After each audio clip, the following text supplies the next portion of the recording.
کیا تم نے کبھی کسی کو دیکھ کر دعا مانگی ہے کہ وہ تمہیں کبھی نہ ملے؟ میں نے مانگی تھی، اور پھر وہی ہوا جس کا مجھے ڈر تھا۔ محبت کا لفظ سننے سے پہلے ہی تمہیں اس کی محبت میں گرفتار ہو چکی تھی، اور اس گرفتاری کا انجام بھی مجھ پر عیاں تھا۔ دھوپ کا وہ آخری سایہ ڈھلتے ڈھلتے رات کے اندھیرے میں تحلیل ہو چکا تھا، بالکل ویسے ہی جیسے میری سانسوں کا چین۔ میرا نام فاریہ ہے، اور یہ کہانی اس دہلیز کی ہے جہاں سے میری زندگی نے ایسا موڑ لیا جس کی توقع نہیں تھی۔ ہمارا گھر ایک پرسکون گلی کے کونے میں تھا، جہاں اکثر شام کے وقت اذان کی آواز گونجتی تو دل بے ساختہ سکون میں ڈوب جاتا۔ شجاعت ہمارا ہمسایہ تھا، یا یوں کہیں کہ میری اماں کا بھتیجا۔ وہ ایک عام سا لڑکا تھا جس کے ہاتھوں میں ہر ہنر تھا۔ بجلی کے کام سے لے کر پنکھے، پریس اور کولر، اس کے ہاتھ جادوگر کے ہاتھ تھے۔ لوگ اسے بلاتے اور وہ خاموشی سے کام کر کے چلا جاتا، لیکن میرے لیے وہ صرف ایک کاریگر نہ تھا، وہ ایک خاموش طوفان تھا۔ وہ انتہائی کم گو تھا، لیکن اس کی خاموشی سب بولتی تھی۔ میں نے کبھی اسے زیادہ دیر تک کسی عورت کی طرف دیکھتے نہ دیکھا، اور یہی بات مجھے اس کے بارے میں الجھن میں ڈال دیتی۔ اس قدر شریف کہ آنکھیں جھکا کر بات کرتا، اور اس قدر پراسرار کہ سوال کرنے کا دل کرے اور کر نہ سکیں۔ 2 ماہ پہلے اماں نے اسے اپنے گھر کے پنکھے ٹھیک کرنے کے لیے بلایا تھا۔ وہ آیا، سلام کیا اور سیدھا پنکھا ٹھیک کرنے لگ گیا۔ اس دن بارش کی پہلی بوندیں زمین کو چوم رہی تھیں، اور کھڑکی سے آتی مٹی کی خوشبو نے سارا ماحول بھگو دیا تھا۔ میری نظر بار بار اس کے چہرے پر پڑتی، مگر وہ اس قدر دھیان سے کام میں مصروف تھا جیسے میں ہوں ہی نہیں، نہ کوئی بات، نہ کوئی غیر ضروری نگاہ۔ اور شاید یہی وہ لمحہ تھا جب محبت نے پہلی سانس لی، لیکن اس محبت کا درد پیدا ہونے میں دیر نہ لگی۔ ایک دن میں نے بہانے سے اسے گھر بلایا۔ کمرے کا پنکھا خراب تھا، یا میں نے اسے خراب ظاہر کیا تھا۔ میں نے شجاعت کو بلوایا اور وہ اسی وقت آ گیا، کندھے پر اوزاروں کا تھیلا لٹکائے۔ گھر میں اکیلی تھی، اماں کسی رشتہ دار کے ہاں گئی ہوئی تھیں۔ جب دروازے پر دستک ہوئی تو میری روح کانپ گئی، جیسے میں نے کوئی جرم کیا ہو۔ دروازہ کھولا تو وہ سامنے کھڑا تھا۔ اس کی آنکھیں عجیب سے سوال لیے ہوئے تھیں، شاید اسے میری بے چینی کا احساس ہو گیا تھا۔ خالہ کہاں ہیں؟ اس نے پوچھا۔ وہ گھر میں نہیں ہیں۔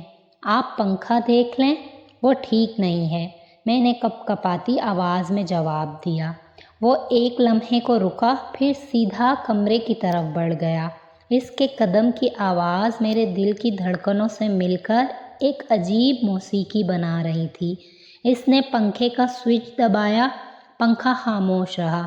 اس نے الٹی طرف سے اسے گھمایا، تاروں کو چیک کیا، پھر مجھے دیکھے بغیر بولا، سوئچ ٹھیک نہیں ہے، نیا لے کر آتا ہوں۔ یہ سن کر میری چیخیں نکلنے کو آئی کہ کہیں وہ چلا نہ جائے، مگر زبان خاموش تھی۔ میں نے جلدی سے کہا، چائے پی لیں؟ اماں نے کہا تھا کہ آپ کو زحمت ہو رہی ہے تو چائے ضرور پلائیں۔ یہ جھوٹ تھا، مگر اب جھوٹ بولنا میری عادت بن چکا تھا۔ وہ حیران ہوا، شاید اسے رکنا نہیں تھا، مگر وہ رک گیا۔ میں نے کچن میں چائے بنانے لگی، ہاتھ کانپ رہے تھے، دل کی دھڑکنیں بے قابو تھیں، اور برتن بار بار ہاتھوں سے پھسل رہے تھے۔ چائے لے کر آئی تو وہ کھڑکی سے باہر دیکھ رہا تھا، جیسے بارش کی رمجھم میں کچھ ڈھونڈ رہا ہو۔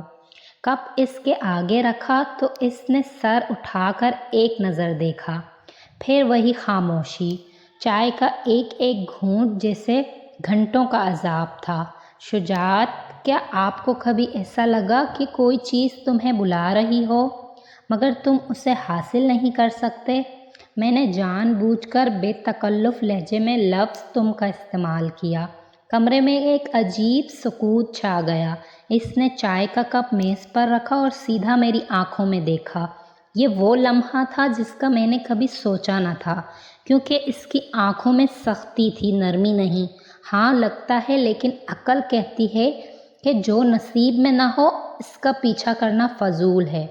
یہ جملہ اس نے اتنی سرد مہری سے کہا کہ کمرے کی ساری حرارت جیسے برف میں بدل گئی۔ میری امیدوں کا بخارات اڑ گیا۔ وہ اٹھا، تھیلا سنبھالا اور بغیر کسی رخصت کے الفاظ کے دروازے کی طرف بڑھ گیا۔ میں جمی رہی جیسے پاؤں زمین میں جڑ گئے ہوں۔ باہر بارش تیز ہو چکی تھی اور وہ بارش میں بھیگتا ہوا چلا گیا۔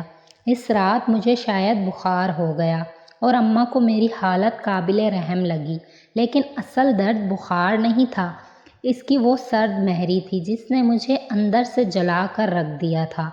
وقت گزرتا رہا، اس کی آمد و رفت کم ہوتی گئی۔ میں نے اسے دیکھنا چھوڑ دیا، اس سے ملنا چھوڑ دیا، لیکن دل میں اس کی یاد کینسر کے خلیوں کی طرح پھیلتی رہی۔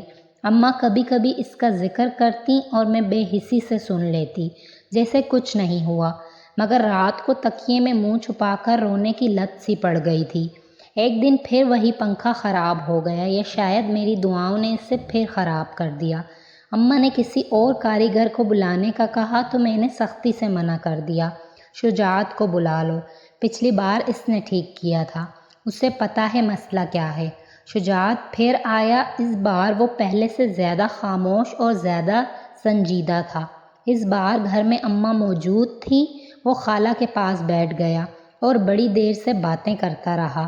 میں موقع کی تلاش میں تھی اور اسے وہ بھی پتہ تھا، کیونکہ وہ میری طرف دیکھنے سے بھی اعتراض کر رہا تھا۔ وہ پنکھا دیکھ کر چلا گیا اور اپنے پیچھے ایک بار پھر مایوسی چھوڑ گیا، مگر اس رات کچھ ٹوٹ گیا۔ میں نے اسے فون کیا اور بغیر کسی تمہید کے سارا بھرم کھول دیا۔ شجاعت، میں تم سے محبت کرتی ہوں۔ تمہارے جانے کے بعد ہر رات مجھے ایسا لگتا ہے جیسے سانس لینا بھی ایک سزا ہو۔ بولتے کیوں نہیں؟ دوسری طرف سناٹا تھا۔ پھر ایک بھاری سانس۔ فاریہ، میں تمہیں کبھی دیکھ نہیں سکتا۔ میری ماں کی زندگی نے مجھے سکھایا ہے کہ محبت صرف دھوکہ ہے، اور میں دھوکے باز نہیں بننا چاہتا۔ تم میری ماں کی بے وفائی کا بدلہ نہیں بن سکتی۔ اس کے بعد فون کٹ گیا اور میں رات بھر کھڑکی سے باہر اس بارش کو تکتے ہوئے جاگتی رہی۔ اگلی صبح اس کا کوئی پیغام نہ تھا، کوئی نشان نہ تھا، صرف وہ خالی پن تھا جسے میں زندگی کہنے لگی تھی۔ میں نے سوچا کہ وقت کے ساتھ سب ٹھیک ہو جائے گا، مگر نہیں ہوا۔ ایک ماہ بعد مجھے پتہ چلا کہ شجاعت نے شہر چھوڑ دیا ہے، بغیر بتائے، بغیر الوداع کہے۔ میں نے اپنی عنایت کی ہوئی محبت کو اس کی نفرت کے حوالے کر دیا تھا، اور وہ انتہائی سکون سے اسے لے کر کہیں غائب ہو گیا۔ آج بھی میں جب کسی پنکھے کی آواز آتی ہے یا بارش کی بوندیں کھڑکی سے ٹکراتی ہیں تو مجھے اس کا وہ جھکا ہوا چہرہ یاد آتا ہے جس نے کبھی محبت کی قدر نہ کی، اور میں سوچتی ہوں کہ شاید اسی کا نام نصیب ہے۔ خلاصہ یہ کہ فاریہ نے محبت کو پانے کے لیے اپنی ساری حدیں عبور کر دی۔